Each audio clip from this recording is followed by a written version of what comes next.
দু চোখে হঠাৎ করে কাল বৈশাখী, চৈত্রের শেষ বেলা পাতা ওড়ে নাকি, গত বছরের মায়া ভেঙে যাবে বলে রাজপথ ভেসে গেছে অচেনা কাজলে। দু চোখে হঠাৎ করে কাল বৈশাখী, চৈত্রের শেষ বেলা পাতা ওড়ে নাকি, গত বছরের মায়া ভেঙে যাবে বলে রাজপথ ভেসে গেছে অচেনা কাজলে।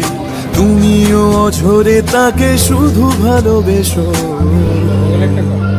এসো হে বৈশাখ, এসো, এসো, এসো হে বৈশাখ।